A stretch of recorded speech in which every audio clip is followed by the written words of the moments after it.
अगर पति की गुप्त बातें जाननी हो तो कयादू के रास्ते पर चलो। भोजन में बड़ा वशीकरण होता है। देखो, भोजन में वशीकरण होता है।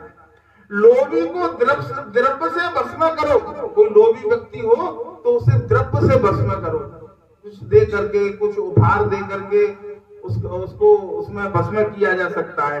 और अभिमानी को प्रशंसा से, कोई यदि अभिमानी व्यक्ति हो तो तुम उसकी प्रशंसा करो तो वो बड़ा प्रसन्न हो जाएगा। तो कयादू दोनों ही कामों को कर रही है। एक तो रसोई बना रही है और आगे से वो अपने पति की प्रशंसा भी करेगी, क्योंकि उसके भीतर की गुप्त बातें उसे जाननी है। हिरण्यकश्यप अभिमानी था, अतः उसकी पत्नी उसकी सेवा करते हुए उसकी प्रशंसा करने लगी। राजा भोज ने एक बार कालिदास से पूछा था, राजा भोज ने एक बार कालिदास से पूछा था कि चीनी से भी अधिक मीठी वस्तु कौन सी है? तो कालिदास ने उत्तर दिया, प्रशंसा। चीनी से भी जो मीठी चीज है वो क्या है? प्रशंसा। तुम किसी की प्रशंसा करो तो उसे ऐसा लगता है जैसे मुख में चीनी घुल रही है। चीनी से भी मीठी क्या है? प्रशंसा।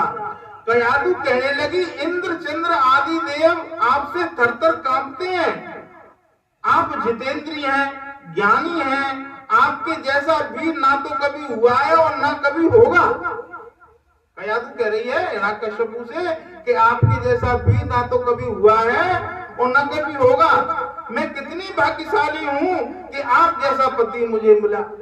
मैं कितनी भाग्यशाली हूँ कि आप जैसा पति मुझे मिला। मैं जानती हूँ कि एक निर्धारित काम को संपूर्ण किए बिना आप लौटकर नहीं आ सकते। क्या आज वन में कुछ ऐसा प्रसंग हो गया है जिसके कारण आपको वापस लौटना पड़ा? जिसके कारण आपको आज वापस लौटना पड़ा। कयादू ने कुछ गरम गरम पकोड़े बनाए। कयादू ने कुछ गरम गरम पकोड़े बनाए, आदि खिला दिए होंगे। राक्षस को ऐसा ही भोजन पसंद आता है। ये तमोगुणी भोजन है।